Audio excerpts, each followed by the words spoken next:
Protéger l'environnement au Cambodge peut vous conduire à la mort. Ces militants se sont rassemblés à la mémoire de leur héros, Chut Vuti.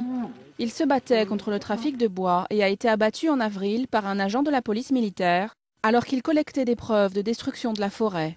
La mort de Vuti ne menace pas notre détermination. Nous allons intensifier nos activités.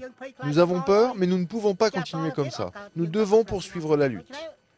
L'exploitation forestière illégale menace la jungle cambodgienne et les moyens de subsistance de milliers d'habitants.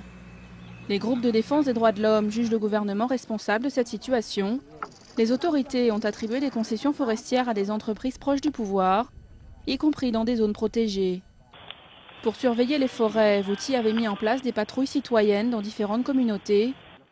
Elles ont même brûlé des stocks de bois rares valant des dizaines de milliers de dollars. Un message envoyé aux trafiquants, explique cet homme. Étant donné l'inaction du gouvernement ou son incapacité à mettre fin à l'exploitation forestière illégale, je pense que c'est maintenant au public cambodgien, à la population cambodgienne, de faire quelque chose. Le gouvernement affirme faire le maximum, mais reconnaît ne pas pouvoir surveiller l'ensemble du territoire. Dans son petit morceau de jungle, Proum Darmajat a depuis longtemps pris les choses en main. Il apprend à la population locale à ménager ses ressources.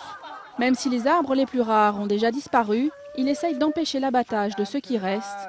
Le moine qui avait travaillé avec Vuti a été menacé plusieurs fois, alors il s'inquiète pour la sécurité des patrouilleurs.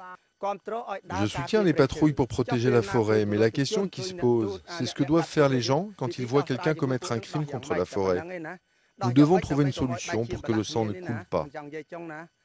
Les partisans de Vuti ont promis d'organiser la plus grande opération coordonnée de patrouille forestière dans les prochaines semaines pour pérenniser sa mission.